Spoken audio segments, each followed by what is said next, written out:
आज हम सबों के लिए सौभाग्य का और गौरव का और सम्मान का और हम लोगों का जो योग शिविर चल रहा है 5 दिवसीय योग शिविर, आज हम लोग तीसरे दिन के कार्यक्रम में उपस्थित हैं और हमारे बीच बहुत हम आनंदित महसूस कर रहे हैं, गौरवान्वित महसूस कर रहे हैं कि हमारे बिहार प्रांत के युवा संगठन के राज्य प्रभारी आदरणीय सुनील कुमार स्वाभिमानी जी हमारे बीच मंच पे बाएं तरफ उपस्थित हैं और यह कार्यक्रम बिहार प्रांत के भोजपुर जिले के अगियाव प्रखंड के ऐतिहासिक नरौनी गांव के पंचायत भवन परिसर में चल रहा है। तो एक बार हम सभी करतल ध्वनियों से स्वागत करते हैं हम अपने राज्य प्रभारी का। राज्य प्रभारी ने पूरे भारत में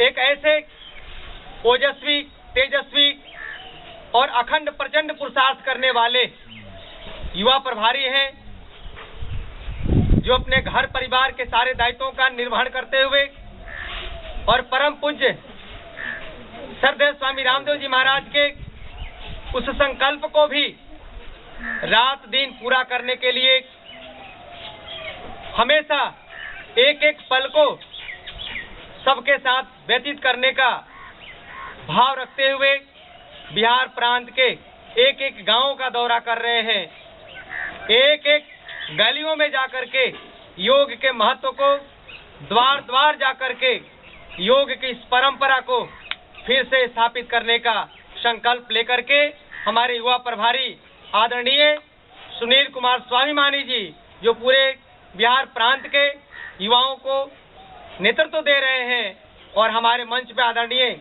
उमा शंकर जी दाहिनी तरफ बैठे हैं जो भोजपुर जिले के किसान सेवा समिति के जिले के प्रभारी हैं। इनको भी एक बार हम पतंजलि योगपीठ हरिद्वार की तरफ से हार्दिक अभिनंदन स्वागत करते हैं।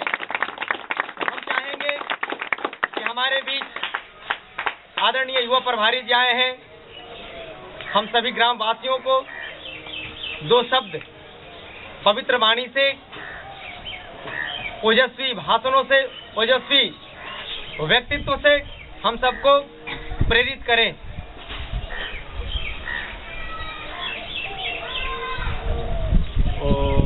विश्वानि देव सवितर्दुरितानि परासुव यद्भद्रं तन्नासुव। ओम शांति शांति शांति। सर्वप्रथम नरौनी गांव के आप सभी सज्जनों को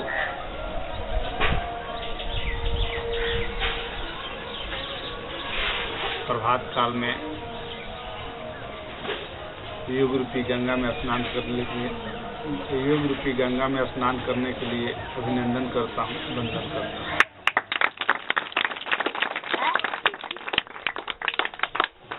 हमारे बीच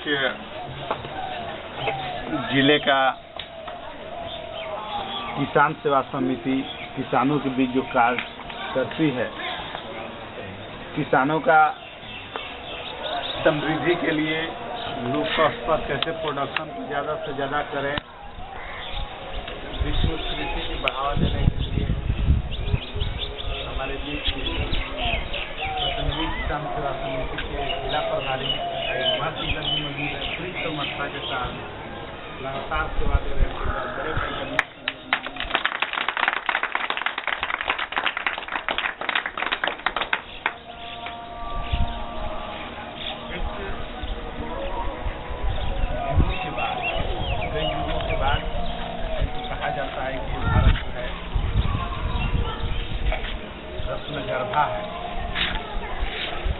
जब कभी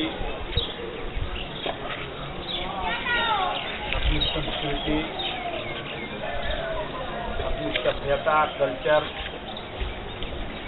जब कभी भी उन्नति की ओर होती है तो फिर क्योंकि ये ईश्वर का देश है, कहा जाता है कि ये गॉड का सबसे प्यारा देश है, तो जब कभी भी भारत लगता है कि अंतिम पायदान की ओर बढ़ रहा है, तब फिर कभी ईश्वर ने एक महापुरुष को भेजा है अपने दिव्य आत्मा के रूप में, और वो फिर महापुरुष पुनः भारत को पुनः विश्व गुरु की ओर लेके चला जाता है। ये हमेशा आप कालखंड के इतिहास में देखें, हमेशा होते आया।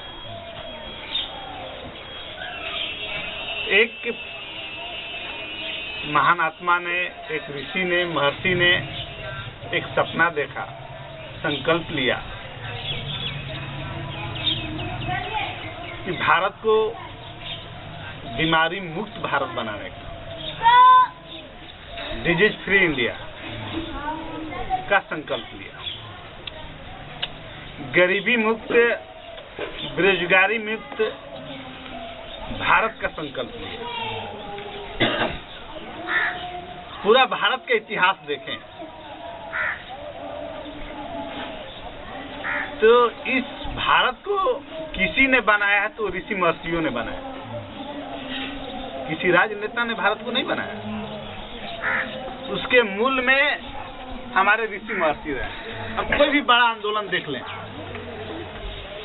जितना भी युगांतकारी घटनाएं हैं जो अपने अंतिम लक्ष्य तक पहुंची है, तो उसके मूल में कोई ना कोई ऋषि रहा है, कोई ना कोई महर्षि रहा। जैसे किसी आंदोलन में कोई ऋषि महर्षि का मूल में योगदान नहीं रहा तो आंदोलन भी अपने अंतिम परिणति तक नहीं पहुंची है। भारत के इतिहास तो ये भारत पुनः सोने की चिड़िया बने, क्योंकि भारत आप सभी जानते हैं कि सोने की चिड़िया थी, तभी तो यहाँ सबसे ज्यादा आक्रमण भारत पर हुआ। क्योंकि जब कोई भी देश जब गरीब होता, भूखा होता, तो फिर बाहरी आक्रमण क्यों आते भाई, क्यों आते बाहरी लोग?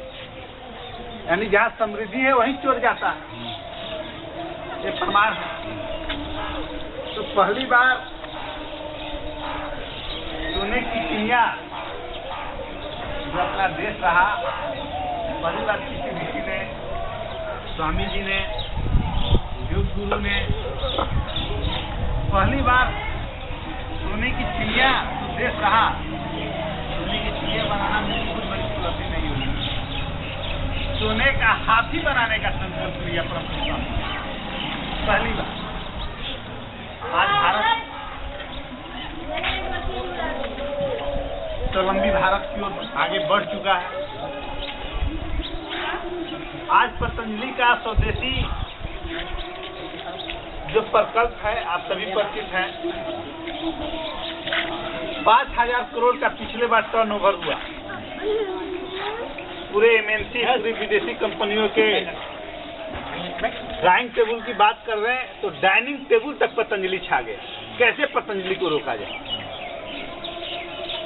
केवल 5,000 करोड़, इस बार तो 10,000 करोड़ से ज्यादा क्रॉस कर रहा है। समझिए कि उनकी शीर्षासन वाली जो बात हो रही है एमएनसी का,